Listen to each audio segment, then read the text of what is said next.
We are live. Welcome once again, family, to another episode of the Waking Giant News Show. I am your host, Brother Jay. Once again, I am back with another exciting episode. We're going to be talking about many things tonight. Substance abuse. We'll be talking about behavioral health. We'll be talking about mental health and all the effects of the Black community, which is the purpose of this show, family, as you do know. So first, what I want you to do is hit that like button, hit that share button, hit that subscribe button. Feel free, as you see by the comments, feel free to comment, like, share, all that good stuff. We want to engage with you, family. This is going to be an interactive conversation as much as possible, but we need you to chime in as well to be involved in this conversation, as we do here at the Waking Giant. I am once again your host, Brother Jay. I am the chair of the Ministry of Information for the Phoenix Local Organizing Committee for Justice, or L.O.C. And this is part of the Ministry of Information, the Waking Giant News Show, all right, as we build towards creating a much larger media platform, because as we know, we have to take back control of the narrative in any form. Like Brother Neely said, you have the 9 areas of 9 areas that we've been affected in human activity, and media is one of them. All right, so we got to make sure that we take back that narrative, family, as we do with the Phoenix Local Organizing Committee. We feed in our community, we educate in our community. All right, so come on down. Also, feel free. I didn't hit that Cash App. Let me bring that Cash App up.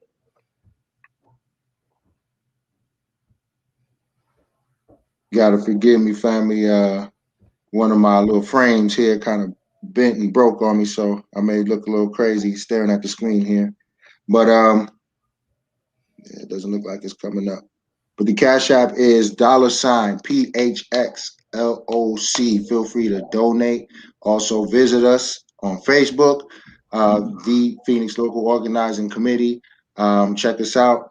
If you feel so and obliged and engaged, please go ahead and fill out the form and join us, family. We are about to start some new classes, new orientation classes coming up soon, I think within the next week or two. So we have these on Saturday. So hurry up and sign up, family. We are putting in the work. We are more than just an organization that does the talking. We actually do the work. All right. So we have businesses where we employ people from the community. We teach our youth. We just finished a summer program for Black youth, for our children, looking to even further that from K through 2nd grade, I believe it was, and beyond. So we're looking to educate our own children. We also have a grow space where we are growing our own food, where we're teaching each other how to grow our own food, and then we're doing it for the community as well, family. So we also are part ownership of the Grassroots Bookstore, located at 1145 East Washington Street in downtown Phoenix. So we're also engaged in entrepreneurial pursuits as well, family. So like I said, we don't talk about it, we be about it.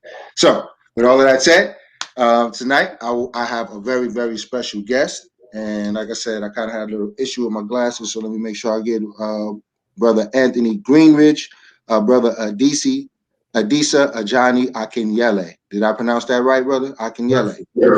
All right. Yes. Thank you. So, brother, go ahead and introduce yourself to the community. Welcome to the platform. Thank you for taking time out of your busy schedule to join us. Introduce yourself to the community. Give us a little background on yourself. Let us know what you do and all of that good stuff.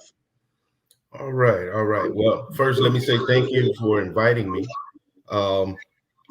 It's always a pleasure to help educate as our community, and help us be whole or wholer than we were before we had this session.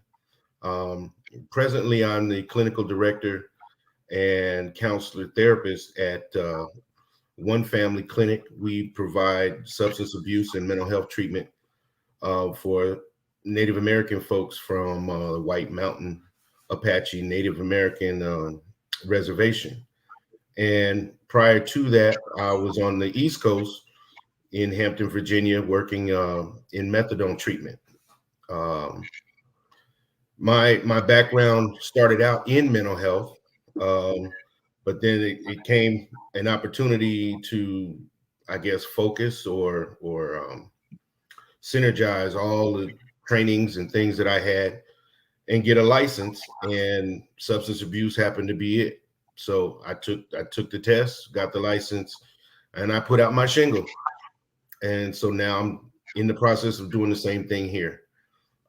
What makes me probably a little different than um, some of my colleagues is the fact that, I focus in on African centered psychology and African centered healing versus the university Eurocentric view of psychology and mental health. So we can talk more about what are the differences, Hmm. but that's pretty much me. Oh, I'm married, live in Goodyear, um, and am enjoying my time here in Phoenix. So, is this how long have you been in Arizona? Just about a year. It was a year in April. Just about a year. Okay. Yeah, yeah. All right. Spoken like fresh off the boater. Been I've been here for about 14 years now, and I still question my wisdom every summer. Every Mm, summer. But, something yeah. you never get used to. But a lot of us are out here from the East Coast for sure, and this is one beautiful state. I will say that. Very scenic. When we get outdoors, when it's tolerable, we do enjoy being outdoors. That's absolutely true. So let's dive in, brother. Let's dive in. Mental health. You said mental health. Mental health. Actually, let's go into your actual study right now, which is in substance abuse. Okay. Um, and with an African center. Now, when you do that, and you mentioned the res, are you out there on the reservation? No, we're actually Okay. in Mesa. Oh, in Mesa. Okay, okay, okay. We bring them So, down from the res. oh, they bring them down. Oh, okay, okay, okay. Now, are they receptive to this form of counseling? Are they receiving that as far as African centered? Is that something you approach them with at first, or do you kind of assess each person before because I'm sure do you go to work dressed that way? Sometimes. Yeah, okay, Um, okay, okay. but this was my first opportunity to work entirely with a Native American group. And so a lot of what I bring, I have to preface with their own cultural belief systems. I can come from an African center, but that does not necessarily equate to an indigenous Native American um, Gotcha. worldview. Okay, okay. So I wouldn't, I don't think it's fair to force feed someone, someone else's worldview or psychological makeup. Mhm. Um, so I have to temper what I do based on the audience that I have. Far too often, if we look at what has worked and what has not worked with African American people, it's because none of our own cultural and uh, community experiences are talked about in the treatment process. Hmm. Hmm. You can't go. You Many of us can't go to our primary care physician and talk about Big Mama's peach cobbler and get any type of response that equates to an allegiance or an alliance. It's like, oh, you shouldn't eat that. It's got too much sugar and it's not good. It's high carbohydrates. It's gonna hurt your look. How many of us grew up on great grandma's or auntie so and so's peach cobbler or Cherry pie for me. cakes and all that? And so that's a staple Right. for a lot of us, especially during the summer months when peaches are in abundance. So, it probably would be advantageous to have a doctor or a nurse practitioner who could relate and say, okay, if you're going to eat grandma's peach cobbler, you got to cut something out. Mm. You can't eat Pop-Tarts and cookies and potato chips and all that and grandma's peach cobbler. It's going to run your sugar up.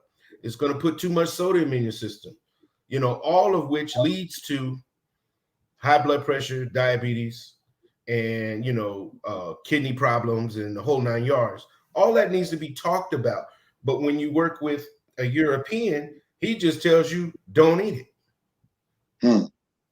And so when you're given that choice, eat it or don't eat it, most of the time we're going to choose to eat it. Right. Right. You're not telling me how to make it work within my lifestyle. And so take that same example and apply it to mental health treatment as well as substance abuse treatment. And you see the problem. Yes. The problem is throughout all the services.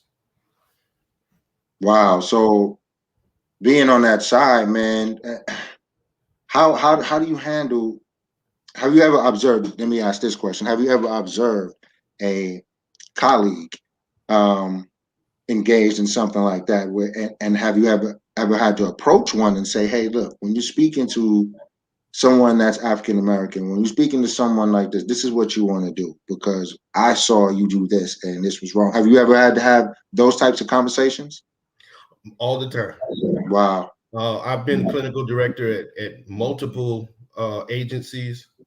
And because of who I am and my educational background and my personal experiences, being more aware of bias, being more aware of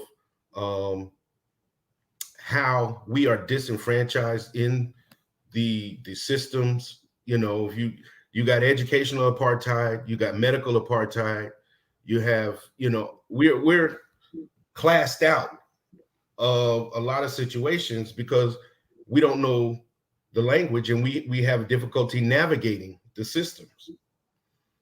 So the last thing we want one of our people to do is to disrespect someone or talk down or talk over one of us in the process. And so it's often I have to say, you have to think about what you're saying before you say it. I know the textbook or, your training says to do it this way. Mm-hmm. But this is more applicable to our community. And then I have to give examples on why, so I have to do the explanations, Right. and break it down.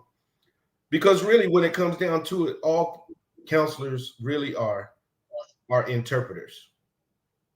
We interpret someone's behavior, we interpret a diagnosis, and then we have to transmit that interpretation both to the doctor, but then also to the patient. And so if someone's going to take advantage of the therapy, you can't speak totally from a European's perspective because they don't come from a European perspective. So that has to make it difficult, man. Like I'm sure they look at you, your colleagues, they look at you and say, hey, man, I'm just doing what, I feel is best. Like, I'm sure that doesn't make you the locker room favorite, if you know what I mean, right? Just like in academia, it's hard for Black academics to, really get to express themselves because they have to be up under these particular standards. So I'm sure there's the same thing in your field. So I'm sure you made a lot of friends, right? I made a lot of friends. I made a lot of I don't want to say enemies, but people who dealt with me with a long handled spoon. Right. And I've come to accept that, having been in this field as well as the field of higher education for over 40 years. Wow. I'm at a place in my life now where I don't care.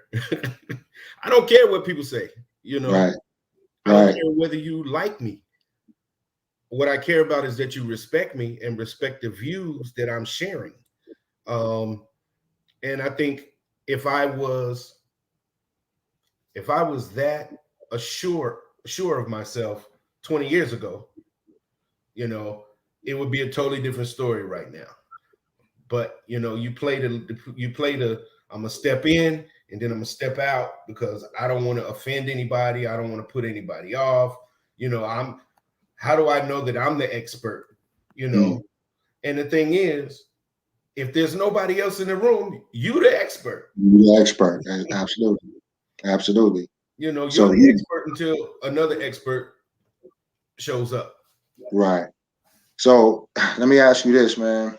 Just kind of switch gears a little bit. Hmm. Um, this last year and a half has been a doozy. I'm sure you've witnessed.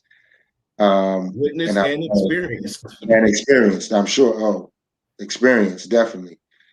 In your line of work, have you noticed? And I'm sure you have, but I'm going to ask anyway. A substantive increase in people coming in seeking services because of the events of the last year and a half, being, the George Floyd, with the Breonna Taylor, with the Hmm. pandemic, with, the job loss, with, the economy. Like, are you seeing kind of an uptick in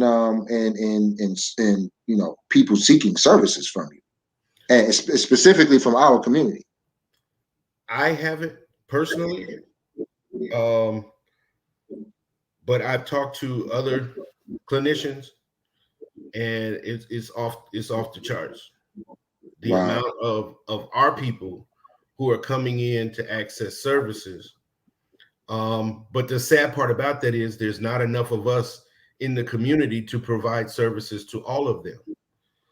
You Mm. know, um, if you have if you're one counselor or one therapist, you might be able to see 200 in a month, and that's if you only see them one time a month. But most people have repeated appointments, so you got to see them one time a week, which cuts down on the number of people that you are available to. And so, you know, there's a huge shortage of African American therapists throughout. They could be substance abuse, they could be trauma, they could be PTSD, they could, all the marriage and family, all of those are just stretched, because we earnestly want to help our community. Right. But there's so Right. many people who have moved here, um, that not only have issues about being here, but then they brought issues from where they're from. People from Detroit, people from Chicago, people from New York, who have been direct, I hate to use the term victims, but Mm. somebody in their family Mm. may have been killed at the hands of a gang, um, someone on the street, police, all that, and all that trauma comes with them. So now they're hypersensitive to what's going on here in the Phoenix area, and they're realizing, hey, I'm out of that environment, but I still have anxiety. I still don't feel Mm. comfortable going out in public. I'm still angry all the time. All those things that they brought with them, are still there. Just because you left the environment, you still bring the trauma that environment created with you. And Right. I always say that. I'm sorry, I didn't mean to interrupt, brother. Are no, you I done? was I'm just sorry. saying that you reach a point where, wow, I didn't realize how much it had impacted me. Mm. And so that's when people start reaching out for help. Right. Right. Man, I could say, just being from those environments, you know what I'm saying? I can understand. Are you still finding that there's stigma in the Black community about seeking, mental health um, services? Is it still a stigma, and There's still specifically stigma. among Black men? Um, Among Black men? Primarily, well, the highest level of stigma is among Black men. We still walk around with our chest poked out, talking about, I don't need nobody I don't need to talk to nobody about my business, Mm-hmm, you know. mm-hmm, And a lot of it has to do with our socialization. We just were not brought up in communities where Black men had access, number one. And then we're trying to rebuild our character from having been raped of our culture, our sense of manhood. Um, and so we're looking around trying to redevelop that. You talk Mm-hmm. about you talk about since slavery's been over, we've only been self-governing probably the last 50 years. So you take a child who somebody has told them what to do, when to do it, and how to do it for 400 years. When they finally get free, they got to start making decisions for themselves. But the decisions that they or the examples that they have don't fit their circumstance. We, as coming out of slavery, our models were, or in slavery, our models were the slave master. And the slave master did all kind of debauchery and heinous stuff to us, but that's what we saw.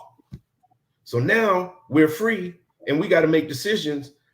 But if we do the same things that the European did to us, that the Caucasian did to us, we'll get Mm-hmm. killed. We'll end up in jail. But more than likely, you'll be killed. So now we stumble through and we're trying to redevelop and figure out who we are as human beings. So that brings us to the 60s, where you had people like Malcolm X, Martin Luther King, and others who were trying to uplift our humanity, uplift our self-worth, you Right. know, talking Mm-hmm. directly to Black men. Stand up, you know, get a job, do what you're supposed to do, you know, quit smoking Mm-hmm. cigarettes, quit drinking alcohol, quit gambling all your money away. All the things that we thought were displays of manhood, Right. you know. So now, Right. you know, we're what, 40 years out of the 60s? Yep. Well, 49. 50 years out of the Almost, yeah. 60s. 50 years. Yeah. And 50 years. we're still trying to develop that sense of manhood, you know, because different pockets develop in different ways, you Right. know. And Right. so And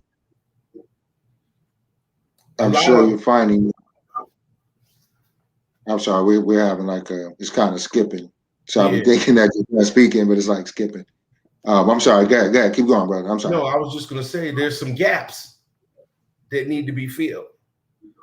Like, we as men don't necessarily express our feelings and emotions in healthy ways, Right. or we Right. do it early in a relationship, and then once the relationship is consummated, we don't think about it no more. So we real good about telling, oh, you're beautiful and I like you, and you know, I want you to be with me. But then after we put the ring on the finger, we stop. And now, like, that's the most important time, because now she loves you. She's committed herself, but you don't tell her anything else about you, what you're thinking, you know, um, all those things that keep a relationship going. And then we wonder why relationships don't last in the African American community. And that's just one aspect of it. There are others that need to be considered, but that's one, Mm, you mm, know. mm. Let me ask you this, man. So let's take it up a notch even more, Mm-hmm. spiritually. Now, because we understand this time that we're dealing in is also a very heavy spiritual time that we're dealing with, where Yeah. everybody is kind of going into this, but we're doing this internal work, where we're, going through this, I want to, for lack of better terms, turmoil or Mm-hmm. seeking, but it's with a brutal honesty, Mm-hmm. and I think it's happening at a rapid pace because it's preparing us for something else. in your profession, it's something that's coming down the pike real soon, where we have to kind of be in a spiritual space and a mental space, because they're both the same, right? Your Mhm. spiritual health and your mental health go hand in hand. So are you seeing that in your practice, where you're actually, working with your clients and helping them to make that correlation between the spiritual and the mental health, how there's a correlation, just like your physical health, how it's all one? So are those discussions happening? I don't know if there's client privilege in there or not, but are Well, as those long as I types of don't bring up specifics, I'm okay. I've been doing okay. this long enough to know how how HIPAA works. Okay, okay. I just wanted to be You sure, know, man. I didn't want to overstep. I don't want to, no, no, have that's you bring up okay. somebody's And case. yes, it is, because one of Okay. the things that that this time is doing is forcing people to question their core belief systems. And part of the core belief system is your relationship with God, or a God. And so when you don't necessarily, when you have a difficult time relating to the one that's been fed to you since you were Hmm. a child, that's a big part of Mm-hmm. yourself that is no longer relevant. And so that's a something that, through, I think, throughout cultures is being redefined. And so those discussions have to happen. And the majority of the discussion that I have with folks is the focus on spirituality versus religion. Mm, Far too mm. long, spirituality and religion have thought to be the same thing, and they're not. Right, And right, so a lot of people right. don't understand that. So you have to define the two, and then you have to show how the two um, can be counterproductive, Mm, mm. so that somebody can say, oh, okay, so I can still be a good person spiritually, and I don't have to go to church, because a lot of people feel guilty. The church is closed during COVID. So, well, I don't feel like I'm doing anything spiritually. Oh, wait a minute.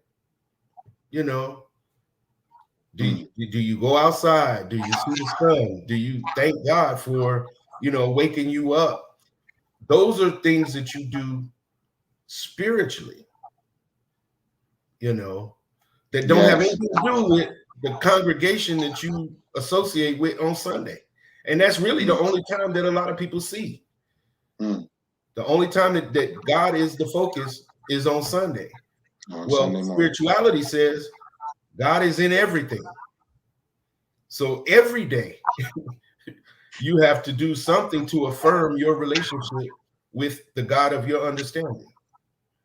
Mm, And mm, so then you break it down and it's like, oh, that spirituality thing is a lot easier than I thought it was. Yeah, it's mm, like breathing. mm. Wow. So But not only are you helping a person deal with um, them, whatever mental health issue they may be dealing with, you could be actually healing that by just purifying their understanding on what, spirituality, the different, even understanding the difference between spirituality and religion is healing, because then you come to see, oh, I've been doing this wrong, you know what I mean? And maybe mhm, that clears up other things. So being that that's a conversation, I see that's real heavy right there. So family, I just want to make sure everybody that you commenting, that you're sharing, this is a good conversation, family. This is something that is healing and helpful for the community. We need to really take this seriously, especially in this day and time. And so I have the brother on for a specific reason, and we really need to, engage, family. I see people watching, but just go ahead and engage, because we wonder if you have any questions. Maybe you have family members that are dealing with something out there. Maybe you have family member that's dealing with trauma, maybe just released from prison, and need to get back into society, or is dealing with some kind of substance abuse issue, make sure you just go ahead and comment, ask the questions. You know what I'm saying? At the end of the show, we'll have the brother drop his contact information, and you can reach out to brother Adisa, and you know what I'm saying, and ask your questions. But this is a very, I want people to focus, man. Let's not worry about what Nicki Minaj was talking about and going through. Let's focus on what's the most important thing for our community, and let Nicki Minaj and the government handle their own little thing. But we're more focused on what's going on in the community. So I need you guys to really think about it. If anything, just if you're listening, take notes, ask your questions, but let's engage, family, because the brother's giving some very valuable information, and I'm sure he can help somebody out there. You know what I mean? We may be a small part of the population here in Arizona, but we're large enough to where we can help each other. All right. So, and there's more of us moving here. So, with that said, I wanna chime in on something. yes, sir. Yes, sir. A couple of things that are real important before we move on, Yes, and sir. that is the I guess the interconnectedness between one's mental and their spiritual. Your mental determines how you interpret the spiritual. Mm, So one of the things that is important for us to do as a people, because we're highly cultivated spiritual people, even I say in spite of the indoctrination into Christianity, we still maintained a very developed sense of spirituality. mm-hmm. And so oftentimes, if we don't take care of our, in the Yoruba tradition, we say ori, which is our head, um, we will fall prey to circumstances and Right. thoughts that Right. can defeat us, that cause us to do things and think things that are counterproductive to our success, to our prosperity. Um, and so, one of the things that's important, everyone should, have something that they do to um, reinforce their ori, their thought process, their memories, their all those things. Because if you don't do that, then you forget, or Mm-hmm. you start to doubt what your thoughts are. And anytime you have doubt, then you're subject to make the wrong decision. Well, I doubt that my thinking is correct, so I'm gonna use someone else's example instead of the examples I've already had. Um, and that's something that hasn't really been talked about and cultivated within the African American community. In certain cultural communities, they do this all the time. Mm-hmm. Yoruba people, we feed our ori, or we cleanse our ori. We pray to our ori, because without the ori, the mental health, the physical health, the financial health, the relationships that we have to the universe start to disintegrate, Right. and we find ourselves in a state of confusion. Where we are today, and where we Hmm. are right now, and where we've been, like you said, man, really for the last 50 years, and that's that's astonishing when you think about it, because I'm hitting on that age pretty soon, and I'm like, wait a minute. So that you eliminate that, that's 100 years removed from slavery. Yeah, That's really not that long ago. You're talking about maybe 4, 5 generations, maybe right, tops. It may be 6, depending on age and whatnot. At the time of birth, maybe your parents were super young or something, but we're not. So we're still carrying, and this is something that the dominant society refuses to acknowledge unless it's them. Mm-hmm. The trauma, and I'm sure you understand epigenetics, that trauma that carries down epigenetically through, the generations, we're Through still the being DNA. affected. Yeah, through the DNA, we're still being affected by that. So, even though, I guess I'm mentioning that because I'm looking at mental health and I see it more of seeing someone to help me deal with mental health issues as more of maybe like a coach or someone to kind of help me clear my ori, as you say, what I'm saying, to try to clear that up so you can see. But how do you get someone who's battling, a 15-year heroin addiction, to kind of reorient him or herself to see the world or to see things this way? Like, I'm sure you've encountered people that were like, "Come on, man, I'm not feeling that. What are you talking about?" Or, "What you're giving me is not enough, man. I need this, I need that." Have you ever come across those things within our community specifically?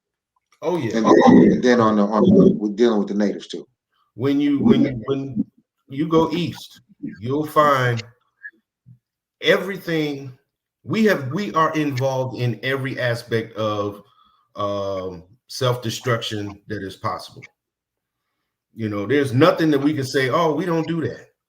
There used to be things that communities say, oh, black folks don't do methamphetamine. Hmm, Go to Philly. hmm, It's a huge problem in Philadelphia. Then there was a time when they said, oh, black folks don't do heroin. Go to Harlem. hmm, you know, hmm. go there's some places down south. You know, crack was supposed to be our drug. It When it was available, it was just another drug. Hmm.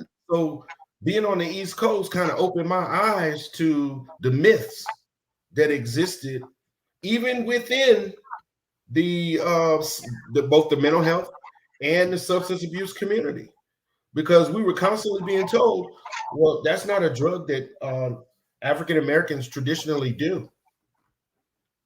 But every Hmm. time I went to work in a methadone clinic, the majority of my clients, if not all of them, were African American, male, Wow. female, and otherwise. And part of the thing is, 9 times out of 10, when somebody has a long-standing substance abuse problem, there's a mental health problem that's feeding it. So what they're trying to do, in essence, is self-medicate. And sometimes the problem that they're self-medicating isn't a physical one; it's a spiritual one. It's a spiritual one. Right. Someone's Right. been traumatized, or they're hearing voices. When we're traumatized, it opens us up spiritually. And a lot of people don't know this. So if you were beat up real bad in a terrible car accident, sexually assaulted, raped, you saw someone die in front of you, it shook your core to the point that there were openings for other perspectives to come in. Right. Right. Right. And when that happens, if you're not in tune to that's not my thinking, that I don't know where that's coming from, you don't go for help. And so these things get bigger and bigger and bigger. And that's not to say that every time that happens, it's negative, Mm. because I've known people who said, right after that happened, I started hearing my grandmother. I knew the voice, and it was my grandmother telling me, "Be careful, be careful." But then society says if you hear voices, you're crazy. Right. So it bothered me to the point to where I started drinking, and then I transitioned from drinking to doing heroin, to doing coke, to doing this, and 20 years in, I'm a prostitute to support my drug habit. So now I have to worry about, have I contracted Any diseases that I can't get rid of? You know, am I ever going to get married? Am I ever going to have children? All these things that now bombard the mental capabilities of that person to where I want to escape all those questions. So they keep using. Wow, wow. I could see that as a an allegory for white supremacy, but we can have that discussion Yeah, yeah. at another time, man. But there was an actual, I saw something earlier, a video earlier, and I wanted to ask what you thought about this particular point. And it has to do with the correlation between the mental and the spiritual. Mm-hmm. And let me see, existential angst. Is that something that you deal with? The existential angst of our existence here, and that's the feeling of dread. You know, I can't even read my own handwriting. At the realization of being a finite being. Um, is that something that you come across, like people who are dealing with this kind of existential kind of crisis? Is that also another Mm-hmm. way of or a gateway to some kind of substance abuse? Let me finish the definition. So it's the Mm-hmm. feeling of fear and dread at the realization of being a finite being, fear that life is meaningless. Um, yeah, fearing that life is meaningless or suffering from nihilism. Do you see that a lot, you know, in your profession amongst our community as well? What do you think about Definitely. that? Most Okay. definitely. And a lot of it has to do with our relationship to God and the concepts that we've been taught through Christianity. Mm, That mm, death is final. That um, once you're dead, your body goes in the ground and you're in a holding period where you do nothing, and you are waiting within that holding period for Jesus to come back and take all his disciples up to heaven. And in some so-called Christian beliefs, there's only a few that are going to go because there's only room for 200,000, or there's a small group. 144. Yeah. Yeah.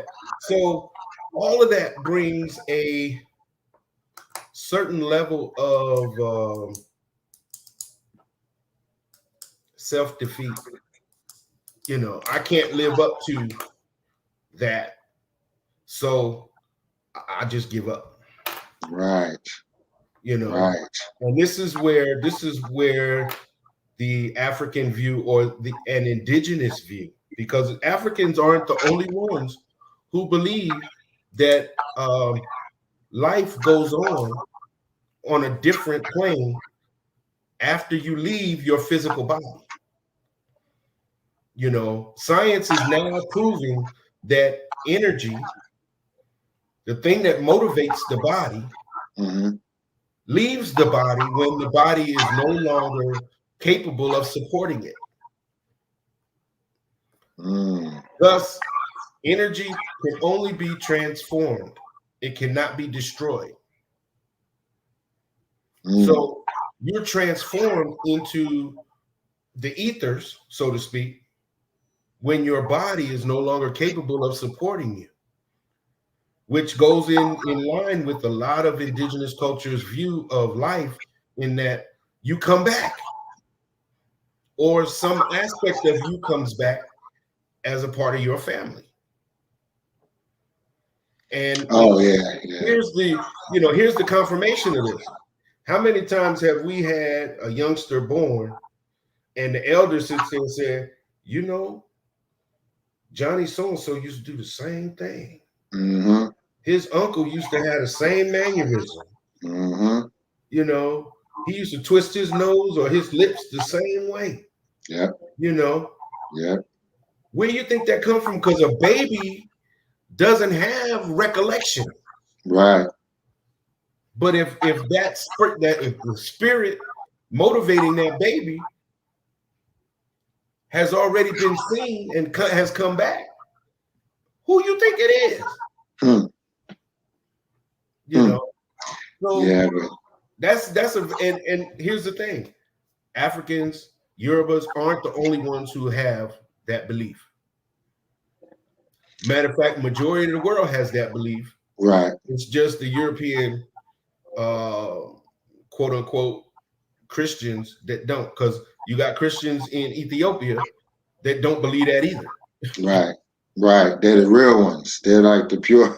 I call them the pure ones. The ones that you know kind of created this branch of spirituality, and it comes from us from way back. But yeah, man, I could see how So even dealing in this field right here, man, we're battling so many things. We're battling really the effects of white supremacy. Like how you know what I'm saying, we're medicating ourselves and self-medicating ourselves and putting ourselves through these trials and through these issues just to create a sense of peace.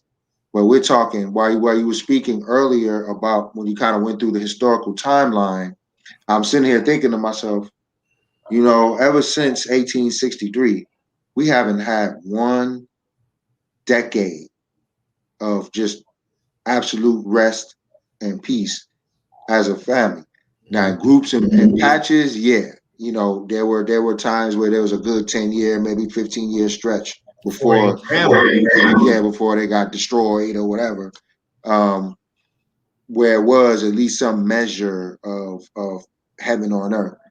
But when you really think about it, we went at least 20 decades of absolute trauma mhm, on every scale that you could possibly believe, and we're still standing. So, yeah, what does that say to our fortitude as a people, even though we still may need the services of a mental health expert because we're still battling these things, but overall, we're still standing as a people. So, to me, that says we have to stop looking at what's going on out here, looking for validation instead of in here. What the church taught us is God is out there instead of in here. What the church taught us is not to look at yourself and see God in you. They say, yeah, God's in you and God's in you. Like, yeah, he hops in, has a party, and hops out. No, he's this. So it's getting to that point of understanding that mental, physical, spiritual is all connected. Religion is just a practice. mhm, Religion is just a practice. So we can't at one point bury our family who just a family member who died from say diabetes or heart attack or some kind of physical ailment and then turn around and have eat the same food at the repast that the person and just kill passed them. away from. Yep. So with the pastor blessing the food. So what are we really, what are we really doing? Like there's a Bible scripture that says, and I believe it's in Proverbs, or it might be in Ecclesiastes, surely oppression maketh the wise man mad, but a gift destroyeth the heart. So what that saying is oppression maketh wise people crazy. Mhm, Surely oppression maketh the wise man mad. And not only just crazy, but mad in the sense of infuriation at his situation, mad in the sense that he sees his sense of what was that? Existential angst. mhm, You know what I'm saying? His finite existence. But at the same time, he's a God, but he doesn't see himself that way. mhm. So how do we make that connection how do you deal with your clients, man, when they come in with these with that on them? How do you get them to see the God in them? Is I'm sure that takes a lot of work, especially when you're dealing with people who have substance abuse issues for 20 years. How do you get them? Is that I'm sure 1, 2, 3 visits are not enough. How do you deal with that? How what do you tell your clients if you can? Um, or what, if you will, to Well, get them to see that God is mhm. in you, and this is what you need to do to take the steps to heal yourself. One of the things that the mental health community has moved to is, a person-centered approach to treatment. And one of the things that does is it makes you look at both the negative as well as the positive. Mm, And when you have um, those two separate entities or two separate ideals, you begin to speak life into the positive. You begin to, even if they don't understand it, mm, you do it so that in the future, if you understand how learning takes place, it's not a randomized thing. The information that you receive must connect with something you already know mm.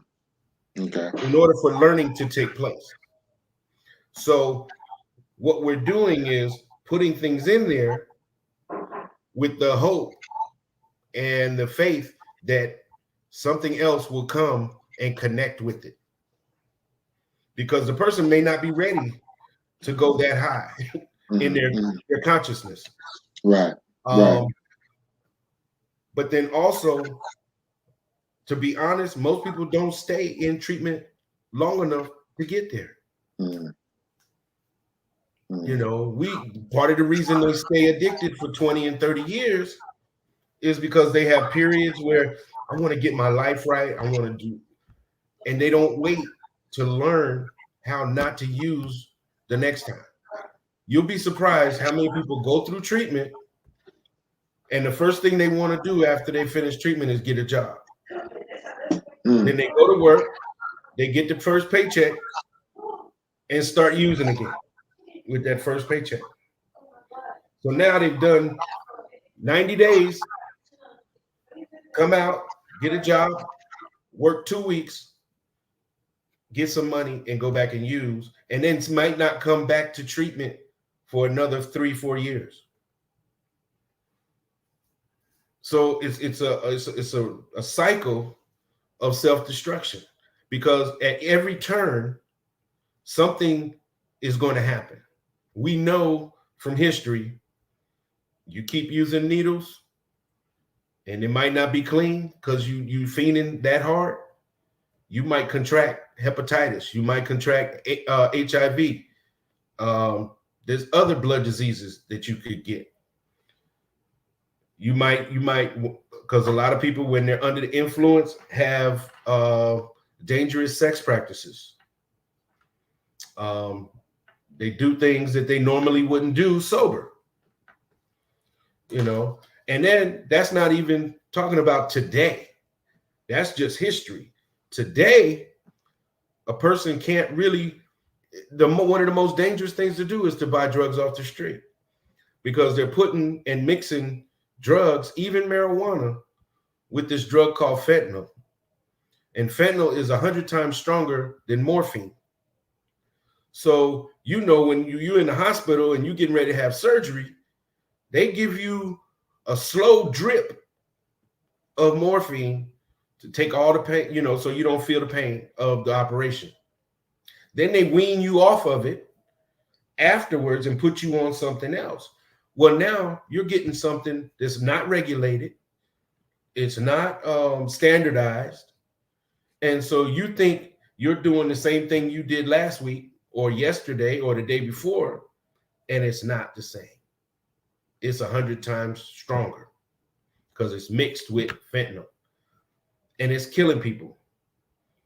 When you look at this brother that just passed, Brother Williams, the actor, they alluded to in the early interviews or in the early police reports that there was fentanyl in his place on the table Yeah. where he was. They stopped saying it in the latter interview. When you look at Shock G from Digital Underground, Him too. Yeah. same thing. So it's not just in one area, it's all over the place that they're doing this. And I have to believe there's a reason for it, because they want people to switch what you're doing to what is legal now. Leave that opiate alone and just do marijuana, because we got some strains in marijuana that'll take you where that heroin would. Mm. We also have some strains of marijuana that'll take you where cocaine would take you. It speeds you up, it lifts you up, you know. So in order to make that happen and help these marijuana producers make money, and all of that's connected to the white infrastructure, let's make it so nobody does street drugs. Nobody buys drugs on the street. So we'll just contaminate everything. Now, that might be a conspiracy theorist, but look at the history. Look at the history. I'm not the only one who thinks like this, Oh, absolutely because the not. history has dictated that when they wanted to make money, look at the cigarette industry. Before 1980 or 77 or 80, you see cigarette commercials on TV. They was on the radio. They were in all the magazines and everything. And then somebody said, this is killing people. They went to the children, informed the children. The children went home and said, "Mommy, Daddy, I don't want you to get cancer. I don't want you to die. Quit smoking." And smoking became bad. So when they want to do stuff, Yeah. they make it happen. And then let's not ignore all the times that they went into other countries, flooded those countries with opium and alcohol, came to Native Americans and flooded them with alcohol for all their goods and services. There's history behind how this country deals with drugs and its population. So let me ask you. I know you did. I know you're working with the natives, man, and that's something that it's kind of a thing with me because I've driven through a lot of the reservations. We're in Arizona, so there's reservations all around us. And I've been to the Navajo, I've been to the Hopi, and I live near an area called Kamaki, which is like in between, like is near Levine, kind of in that area in South Mountain, kind of up in that area where there's a casino back there where the 202 freeway was just built over there. It's kind of that area over there, and just kind of driving through there, man. I'm like, it's like the ghetto in the desert, man, because it reminded me I grew up in the Bronx. A lot of it reminded me of the Bronx. I've been to Flint, Michigan. A lot of it looked like Flint, Michigan. You know what I'm saying? And then, it's the graffiti, it's the substandard way of living. And I'm like, how is that possible when they have casinos, when they have, different levels of engagement where with the government and with themselves, that it would seem like they would be a lot further along. But when you see an average family of, Native Americans walking through Walmart or something like that, someone I consider myself someone spiritual too, and I just see, all I see is history just going way back, and I see, having worked with a lot of them, in different industries, a lot of them deal with the diabetes and things like that, man. That's like a big, big thing. And I remember asking one time I worked with him. His name was John, cool guy too, and he was just telling me, it's bad. We have fights. People die. Car accidents left and right. But it's like 70%. The native population is dealing with diabetes, going all the way back to that firewater they was given by the Europeans, and how something in their DNA could not handle that, man, and it just wreaked havoc on them, and it actually, diabetes is hereditary, so you can, deal, that, man. So I'm sure you're seeing that a lot out there, and a lot of that opioid use too, because regardless of their native status, they still dealing with the same types of things we're dealing with. Isn't that correct? Yeah. It's much more how should I put it? Much more intense. Mm, I would say, when you look at the history, the reservations being developed and all that stuff, some of the people that are here in this area are a combination of Southeast Native American folks who got marched over here, you know, and Hispanic folks. right. So they brought them here, they got together, boom. When you look at the genetic markers for both uh, populations, the Hispanic population and the Native American population, they have a very specific diet that is no longer that they can no longer eat. Now they have to go to the grocery store, and the grocery store determines, because of cost, what you can consume. If you ever been poor, go down to vegetables and see how much vegetables can you get vegetables, fresh vegetables, to last you a week and still have money to buy everything else that you need. It's Mm-hmm. impossible. Mm-hmm. So you end up buying processed food, packaged food that you can put in the you can put in the freezer, or you can get it out of a can. All those things, every time there's hands touching it, it's going bad. And then the level of poverty that these people have had to endure, because the casinos are just within the last 20 years. Mm. Prior to that, there were no casinos. I was working in Tacoma, Washington at the Puyallup Reservation when the casino uh, projects got approved by the federal government. As long as you put them on your tribal land, you can have casinos. So what was supposed to happen was people were supposed to come in and train the native folks, to run the casino. Well, they didn't do that. MGM Grand, all the big casinos in Vegas sent their people, say, look, we can come in and run your casino. So who's making all the money from the casino? Now, the people might get a kickback called a per capita. Sometimes when the casino's doing well, they'll get it every month. When the casino ain't doing very well, they might get it every 3 months. Mm. Some people only get it once a year. So in between those per capitas, you got to buy a car, you got to have a house, you got to pay the utilities.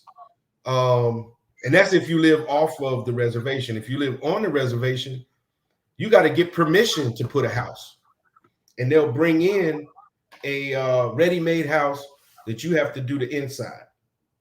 Put the floor in, put the walls in, put insulation in the walls, get it wired, all that stuff before it's even livable. So there's so much that they control of these people's lives that the only thing they can control is how to make themselves feel better. And then you have a whole new population that are all gang. They're in gangs like never before. Yeah. Yeah. I noticed that. They got It's Crips, crazy. Bloods, MS-13s. Everybody's up in there on the reservation. That's where a lot of the graffiti comes from. Yes, I noticed that. That was And wow. so it's You don't even hear about that. there's nothing. Yeah, they don't even report on it.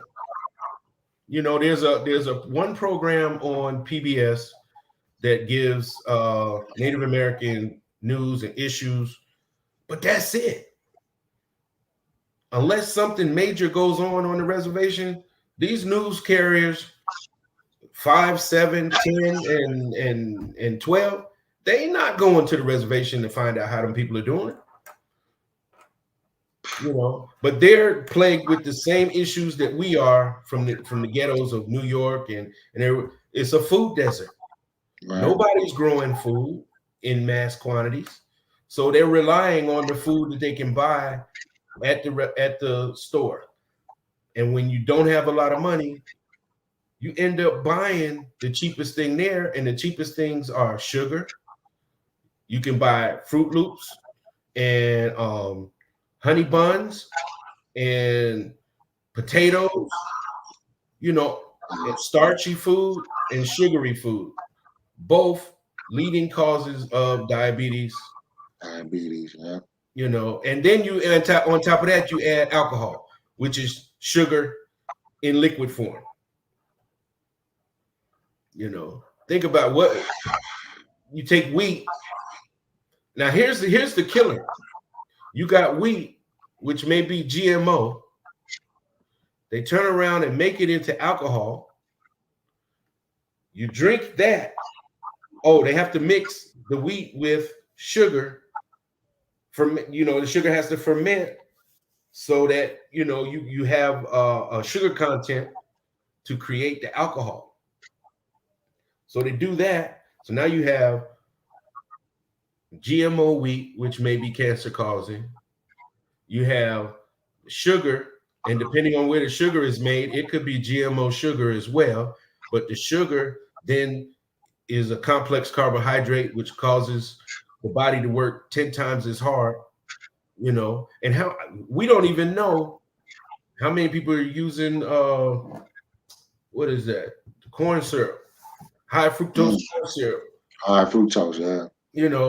All which is and then you look at the diet, what these people like to eat, and they like to eat, stuff that, man, if I was eating that, I'd be big as a house. I'm telling you. I'm telling And then you. where you gonna who's directing these folks to start getting fit? Nobody. Come on, let's go for a walk. Let's run. Let's go play basketball. Let's go to the weight room. They don't even have them on the reservation that everybody could get to, because if you don't have no money, you don't have no car. Right. So there's so many issues that are parallel with ours, but it's more intense because they're stuck on a reservation. They can't even realistically move because they got nothing to move with. Right.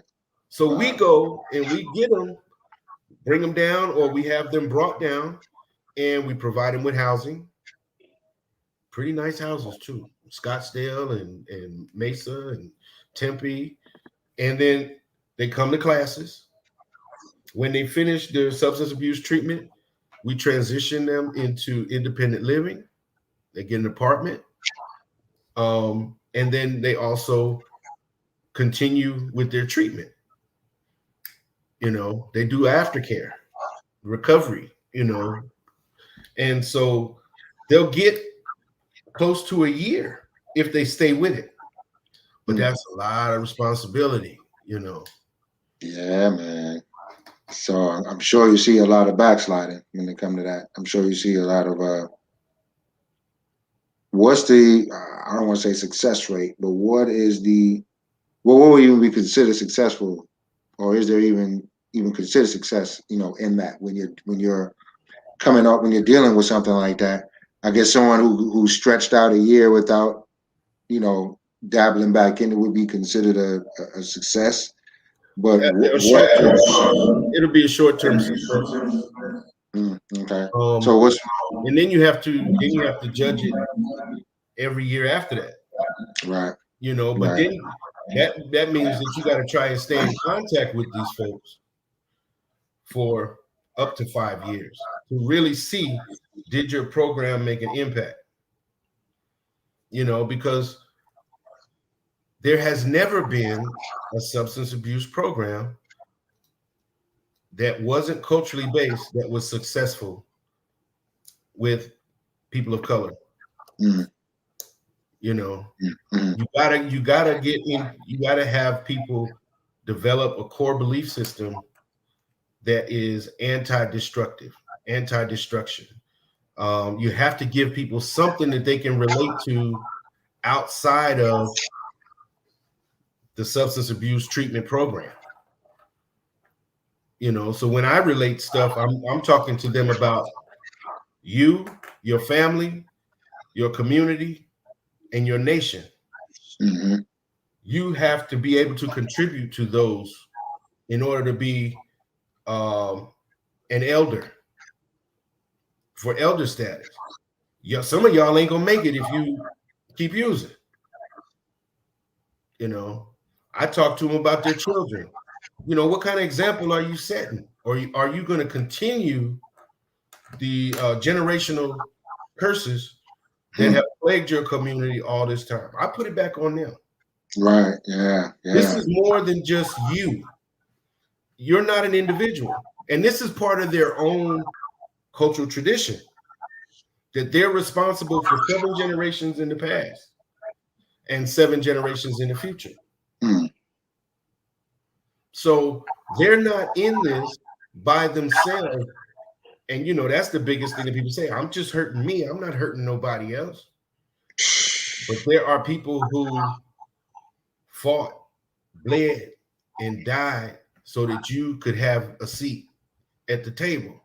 mm, Now you have got up from the table to do you, and you ain't thinking about them folks that did all that so you could sit there, and you're not thinking about the folks that are going to come after you that you know you're responsible for. You gotta set a place for them. mm, mm.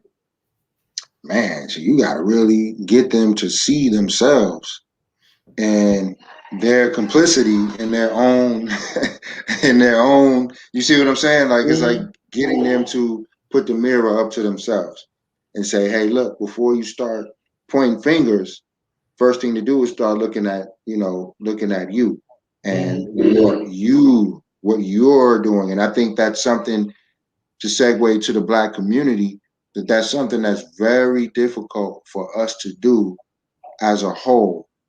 We call what we call it, airing our dirty laundry, or we don't like being told, what to do or how we should be conducting ourselves, in this society. But it's necessary. I think on some kind of behaving on some kind of what they call being on code, some kind of codified manner to Mhm. protect ourselves like other people, is being open to things like this. First, understanding, we need to seek, even people like me who feel like, well, I may not need that, but I could. No, even I'm sitting there thinking like, I probably could use some services. I probably just to make sure that, I'm seeing things the right way and that I'm not being skewed by something that's standing in my way. Mhm. And maybe, I'm applying what I'm learning spiritually in a way that is not advantageous for me. So why not, seek counsel or seek someone who has a little more clarity on that? When can we make that fashionable, man? Because especially for us as brothers, man, because the sisters been doing it for the last 10, 15 years anyway. We're putting in women in that work as far Some as of them building have. themselves up. I mean, and the evidence is you can see it now. The evidence is the businesses they're starting, Mhm. where how they coming up in society, how they're walking in more power and control and understanding of themselves. And it seems that as men, we're regressing because we're now seeing that a lot. I'm saying us as a whole. Some of us see that and be like, "Yeah, let's go," but a vast majority of us are like, "Ooh, I don't want to. I don't want to deal with that," because for so long we've had this kind of patriarchal way of being. We had this kind of way that we've adopted from the dominant society. Here, being cut off from our culture again, right? Mhm. Um, but now the sisters are like, "Hey, we need y'all to start coming up." And it ain't got nothing to do with money. For the first time in history, it has nothing to do with money. It has nothing to do with status or any of that. It's all about the person, the man that because they're now looking at, okay, we have money, we have status, we have education, we're in levels of government, and we're, everywhere we want to be. But the one thing we don't have is our black men. So it's like, okay, how do we make, just like we made being a gangster or a thug in the '90s something popular, just like we always make everything popular in this culture. How can we make seeking mental health services, um, being in tune with yourself and being intentional and 100% with yourself? How can we make that fashionable, cool, the thing that black men especially need to do? Because really, to be honest, just like the brother Frederick Douglass said, it's easier to teach a child than to heal a broken man, right? So a lot of us now are coming into this, you know, in this spiritual vortex. I'm trying to, tailor my language so I'm not speaking over people's heads, but we're, kind of coming into this spiritual time where the light is being shown on men, and we have to do some evolving and some real internal work to get back to who we really are. How are you dealing with that when you deal with your clients? You know what I'm saying? Especially brothers. I mean, like, how do we make that fashionable? How do we make that the thing that needs to be done? Because it's for our survival. It's for our survival Mm-hmm. as a people, that the men be strong. We can't continue to languish here, brother. So what, I'm just asking brother to brother, really, not even as a clinical expert in what you do. Just like, how do we, make that something that is as cool as making a three at the buzzer or catching a one-handed touchdown? How do we make that, at with zero point 0.3 seconds left on a Hail Mary? How do we make that fashionable? And not even fashionable, but the thing that is so vital to our existence that without it we can count, we can just make it to, we could just say forget it, just Mm-hmm. we'll Mm-hmm. be back on the plantation. How can we do that? What do we need to do? The first step, in my estimate, is that we have to teach, and that teaching has to come from every aspect of our community. Humility, and humility is a difficult thing when you haven't had nothing. Mm-hmm. You know, when you've been poor, when took the bus or walked, and now you got a car. I'm the baddest thing walking because I got a car now.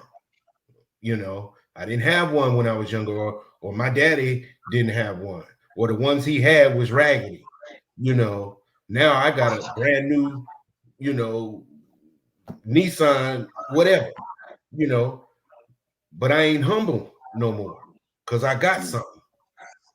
Um, we have to begin to teach what is true masculinity. Now, somebody will say, well, masculinity is this. Does that work for you? Mm-hmm. Because it's a different masculinity based on what resources you have in your community. Right. So if I'm at the upper echelon, like if I'm Jay-Z, Diddy, uh, some of these other folk, Kanye West, I got a different set of resources because I'm working in a group, in a circle that can give me things and give me information to help me through the different challenges that I face. When you don't have it like that, you've got a different set of resources and you have to humble yourself Mm-hmm. to those reasons. Just as Jay-Z and Diddy and all them have to humble themselves to their resources. They may very well be involved. Matter of fact, I know Jay-Z and Kanye are both involved in mental health counseling, Mm-hmm. you Mm-hmm. know. But I bet you their counselors probably come to their house. Yeah, I'm sure. They could afford to pay them to come to their house. Right. Okay. Right. But they still have to do that one thing, which is humble themselves that there's something I need to learn. Um, in all our institutions, there would be nothing wrong if every place that you went that was Black owned had a set of um, a poster that had all the um, all the requirements for African centered masculinity. So you go to the barbershop, it's there. You go to the barbecue place, it's there. You go Mhm. to the mechanic shop, it's Black owned, it's there. You go to um, I don't know, some other place, a clothing place, it's there. And it's a constant reminder that, okay, I've never consciously thought about what my masculinity was. I just acted what I thought was a man. Right. Well, most of the time we act based on what we've seen. And so what we've seen are very just unhealthy depictions of masculinity. Take a look at in the movies. Outside of recently going to Wakanda, all the depictions of masculinity, except for maybe Blade, and even Blade had some issues, you Right. know, but we looking at Sylvester Stallone killing up a bunch of folk, getting upset. You know what would happen to a Black man if he did that? Hmm. You know, Arnold We've seen it. Schwarzenegger as the Terminator, killing up a bunch of folk. Clint That's not Eastwood. real, but that's Yeah. masculinity. Right. You know, it's either that type or it's the effeminate type. So now you have polar opposite, or not necessarily polar opposites, but polar uh, spectrum to choose from. And so a lot of us have said, well, I ain't doing neither one of them. But we're not choosing to do things that work for us.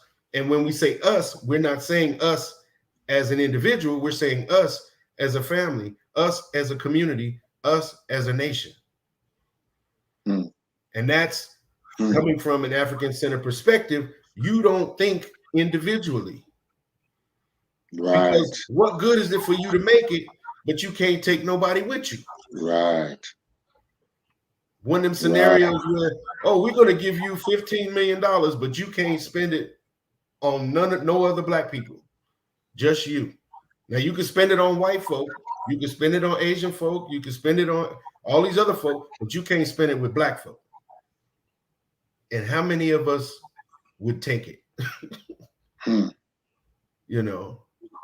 So all that money we got, and none of it circulates in the Black community. You ain't getting your car fixed over there. You ain't buying clothes over there. You ain't buying food over there. You ain't getting your hair done over there. All that. And that's what we do. We get money and we spend it with other people instead of spending it with us. And Because then I want ourselves. to go, they're going to bother me for my money. Now, as a Black man who is supposed to be the protector and the progenitor of the community, and you're not infusing any money into it, then you're destroying your community. So we have to change these images of what Black masculinity is, what healthy masculinity is. Once we do that and we infuse that humility component, then it's easy to say, you know what, there's some things I'm having, I just keep coming up in my mind. I need to talk to somebody. Okay, who can you talk to? Who have we traditionally talked to? Uncles, Mm-hmm. barbers, Mm-hmm. mechanics. We'll find an elder underneath a tree playing checkers. So it's not that we innately have an aversion to getting help, but it's more those mechanisms are no longer there for us, or they're no longer considered acceptable. You know, this generation has very little contact with elders. You know, they're hanging out with their peers. Even those that are 10 and 15 years older ain't cool enough to hang out with the current generation. Yeah. Yeah. You I've know, noticed that. Yeah. It's and so where are they getting their wisdom from? Each other. But they have a shared experience. So what kind of wisdom can they be getting? not a wisdom Consider that. that we have to put up our own ideas of what Black masculinity is, African centered masculinity is. Give people a chance to learn it, answer those questions. Well, what does this mean? What does that mean? We got to go into places that other people don't. Mm-hmm. You Mm-hmm. know, we got to Yep. go into these churches and have the pastor. We got to educate the pastor in the pulpit and the deacons. Okay, we want to help you start a men's group in your church. We got to go to the barbershop and say, you know, when the brothers finish cutting hair at 6 o'clock, the barbershop's going to be open for men in this neighborhood to just come in and, Mm,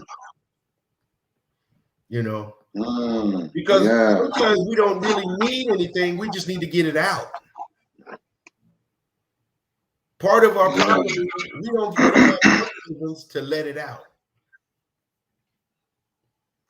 Then once we hear ourselves say stuff, we say, damn, that was fucked up. Oops, excuse me. Yeah. That was messed up. I need to Mm-hmm. let that go. That's stupid. Right. Right. Right.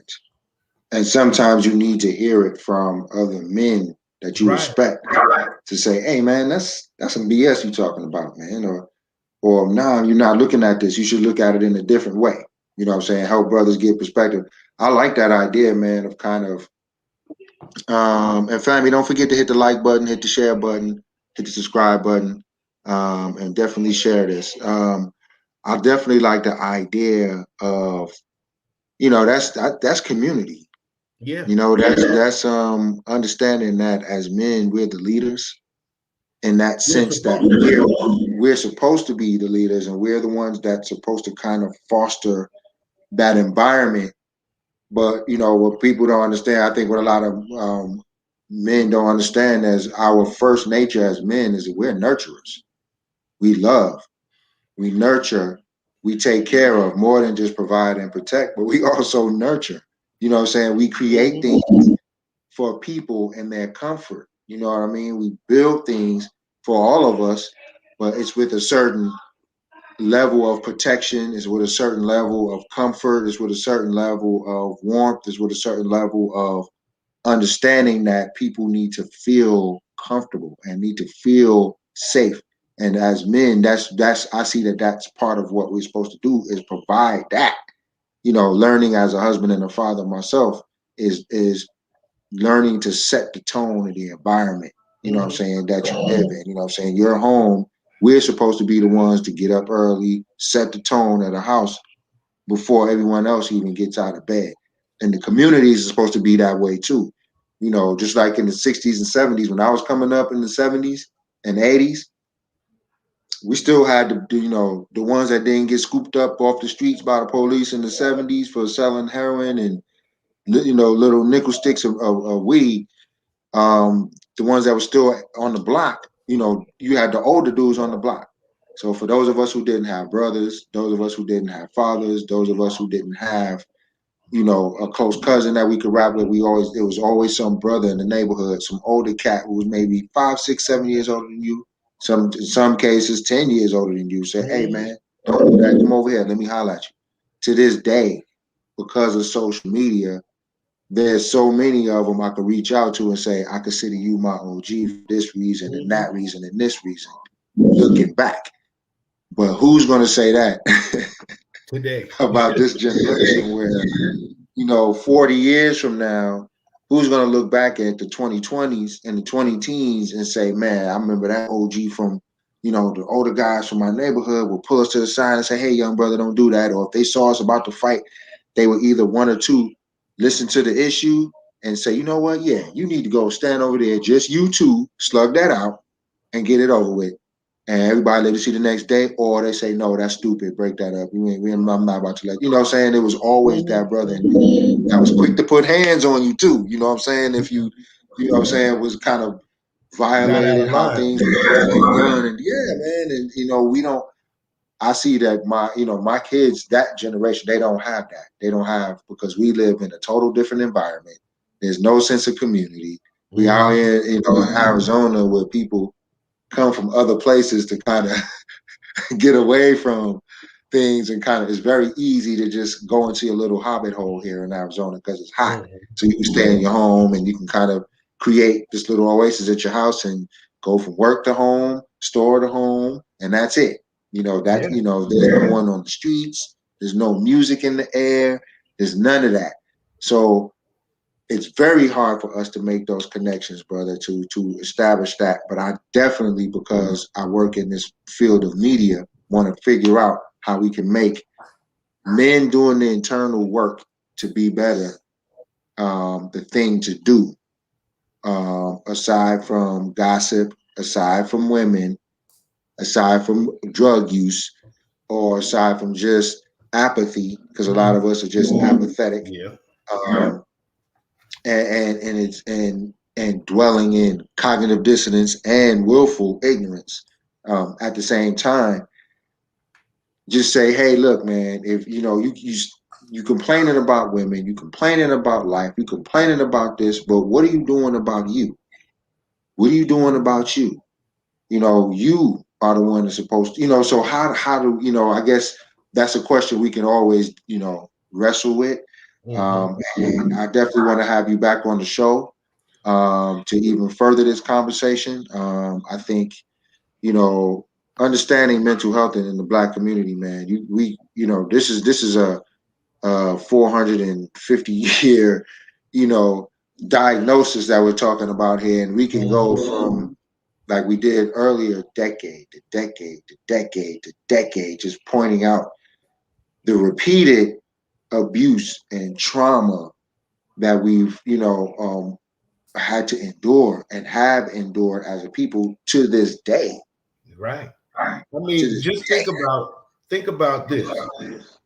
In the last 10 years, I said since the advent of the cell phone, hmm how many times have we seen actual shootings that we never would have seen without the cell phone?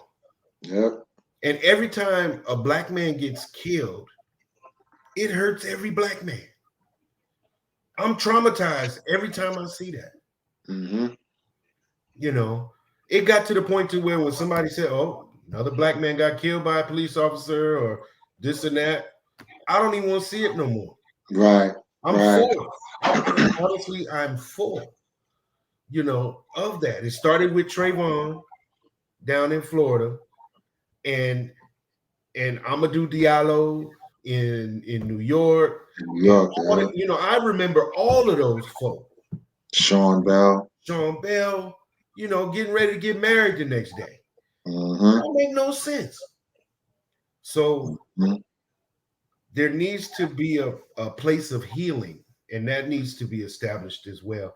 We have to begin, and this was something that the elders were supposed to do coming out of the 60s, was create institutions for our community. But we got sidetracked.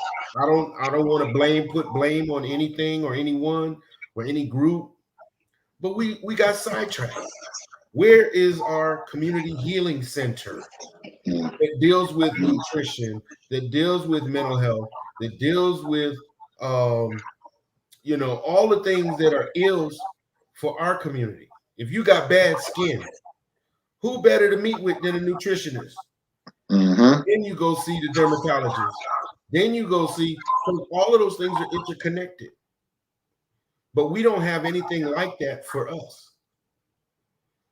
You know, you go to some of these upper echelon places, they got a whole building of dermatologists, Yep. proctologists. You don't got to go nowhere to get none. They'll scrape your skin and get you right. They'll put you in a chamber and freeze you, and they call it fat freezing and all that stuff. Hmm. They Hmm. do all of that, but you got to pay big money for that.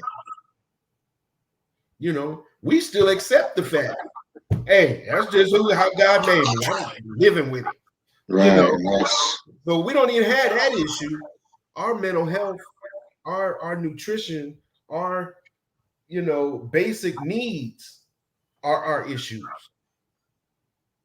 And they have yet to be addressed and redressed, and And we we have to put continue in families that in cycle. place. Yep. Yep. So And we have so, to create those venues yes. for them, and I would love to work with some people in doing that. Oh, One of the things I wanted to say before we close, and I don't know how much more time we have, but we have 10 more minutes. okay, there's nothing wrong with doing a men's retreat. Women do it all the time. Yes. They get out Yes. of Dodge or they go to a hotel and they offer workshops and forums for people to speak and get knowledge, and you look at every other entity. If you're in business, come to our business retreat. If you're into bodybuilding, come to our bodybuilding retreat. We'll teach you how to do this, that, and the other thing. We'll teach you how to market yourself. All these places are having retreats, but I ain't never seen, or no, I have seen once in Greensboro, North Carolina. These brothers did a retreat, and it was just brothers, Mm, and they mm, got down and dirty with our stuff, you know. as we Um, should. and That's we a good need to do idea. that out here because we're the ones who left those other areas with a certain set of skills that this community needed. And so now that we're here, we got to share them skills. God or spirit didn't direct us to come here and just be an entity unto yourself. Right. You know, We're meant to do something we here. meant to do something. And so I'm sure there's other African American males who work in mental health who would be like, hey man, I'm down. Let's do something. That brother that spoke at that conference that I met you that talked about Uh-huh. trauma. Yeah. I would love for Yes. him to come back and talk about the yoga stuff that he does. I'm not into Yes. yoga, but hey, if doing a couple of poses and breathing help me get over some of the trauma and the stress that I be dealing with, I'm willing to try it. So be it. Yeah. Yeah. Yeah. Yeah. And that's good that you mentioned that, man, because there's actually a brother in the Phoenix L.O.C. that does those kind. He's into Qigong and Okay. Tai Chi, and he does the movements and everything. And he's teaching us about self defense. He's part of our Ministry of Defense. Okay. Um, he will be really good to meet as far as that. But I would like to talk to you about that, man, because I've had even though I don't have clinical experience, obviously, but I have the ideas, and I see what's necessary for our community is Mhm. just what you just mentioned. But just like replace the liquor stores with mental health and holistic centers where almost on every corner, within every, 1 mile radius, 2 mile radius within our community, we have one of those centers there that feed the 5, 6, 7, 800,000 people within that area. And With we have, malnutrition. yep, 15, 20, 30 of them throughout the city, just feeding our community and giving our community the things that's my vision. You know Hmm. what I'm saying? My wife and I visited a place in Scottsdale a few months ago, and she was getting a vitamin C infusion shot. And I kind of was just looking around the place, and it was very serene and tranquil. And yes, the white girls that were there that served us and everything, they were very nice. It was a nice establishment. It was beautiful. But I just kept thinking to myself, this would be beautiful in the neighborhood. and all we would have to do is tweak it, and instead of playing um, some violin music or some harp music from the 16th century, we're bumping Some African you know, drum some music. some drums. Yeah. We do the drumming on some days. We do Mm-hmm. the classic R&B on other days, and we do, some classic hip hop on some. You know what I'm saying? Where we're kind of mixing it up, but it's us and where we're doing the fusion shots, and we're doing the counseling and things like that. I see Mm-hmm. that, And let's and not forget that whole thing that they call classical music was that's us our. anyway. We Yes, sir. did that. Yes, right. Beethoven was black. Yes, sir.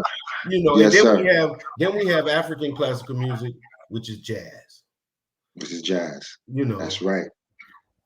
That harp turned to the side. that's right. It's the harp turned to the Guitar. side, and you add those keys, baby, Yep. and we got a piano. A lot of people don't know that. People don't know that the piano is a harp. Yeah. It's an actual harp just laid on the side, put in a box Mm. that shapes the harp. It's all about the acoustic, right? So you Mm-hmm. lay the harp, you lay. This is just a quick one for y'all, family. Yeah, black people are smart, and we do think. All right, but the harp is laid down, and it's the long part is turned towards you. That's where the keys are, Mm-hmm. and then the bottom part of the harp that curves and then goes to the end. That's just the bottom part of the harp, and it's just encased in wood, and it's all about the acoustic, and how that wood is shaped and how that harp is tuned and how them keys, once they hit the harp, because all the keys are just cushion on these sticks that just do this. Mm-hmm. They're just hitting on the things of the harp Wow. where I you can didn't know play the that. harp. Yeah, if you look at a piano, it's a harp. Mm. And it's just, if you take the harp and stand it up and you have somebody plucking the harp, where the part that's in between their legs with the kind of on the ground, Mm-hmm. that's where the keys would be. So if you lay it down this way and turn it like that, you just boom, right on the keys, man. And it's crazy. And of course that came from us. Little history right there for you, family. But yeah, to close out the show, brother, I thank you so much for Oh, coming. We're thank definitely you. going to continue this conversation. Let's talk offline about this men's retreat, about establishing these centers, because I definitely see something there.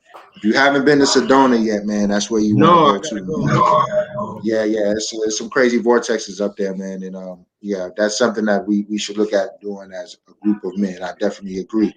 All right, family. All right. Thank you for tuning in, brother Anthony Greening, Adisa. I'm trying to do this. Adisa Ajani Akinyele. All right. Thank you very much for coming, brother. Give us some Okay. last closing words, some parting words, and how people can find you. Okay. My email address is Greenidge, Mhm. Greenidge, the letter A, at rocketmail.com. Um, and I'm on Facebook as Adisa Johnny Akinyele, which is my Yoruba name. And so, feel free to hit me up, either one. Um, I will get back with you. So I look forward to hearing from folks. I want to encourage everyone to take some time, um, to just cultivate your own head, your own ori. You know, get some warm water and put a rag on your head and just pray. Just ask whatever is the God of your understanding to strengthen your ori, to ground you, so that you don't get taken by the okie doke. There's a lot of stuff that's being thrown at us, everything from vaccines to, you know, um, voting and all that. That's a lot. We're being bombarded. And it's going to be your Ori that guides you and puts you in the right path to take advantage of what's in front of us. Or to leave what's in front of us alone and walk around it, walk away from it. So we have to begin that process.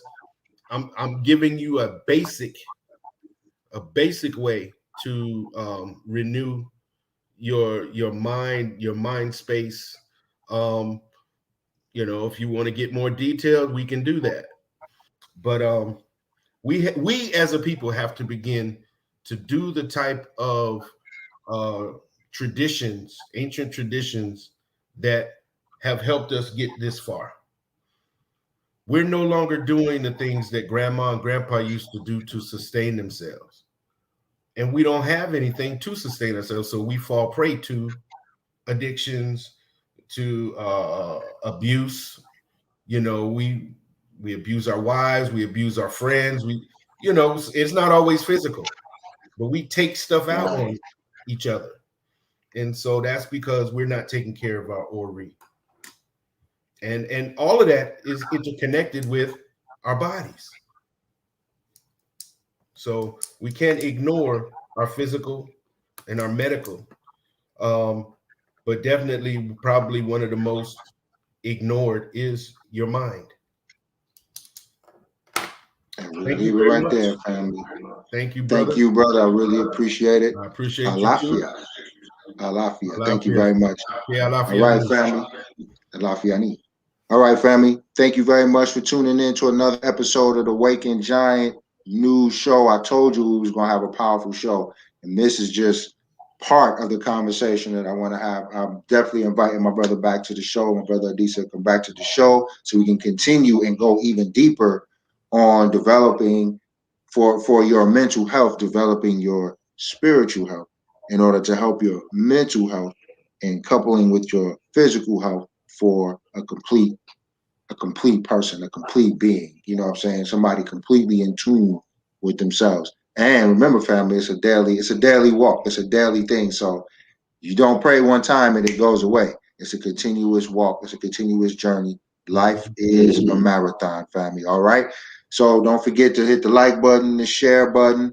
Tune in. Come back again on next week, family, for another episode of the Waking Giant Show. Again, brother, thank you for coming Thank you for and having sharing me. your love, sharing your talent, sharing your words of wisdom. Much appreciated. You have a great night, family. You have a great night. You have a great weekend. I'll see you again next week. Peace. Odabo. Odabo.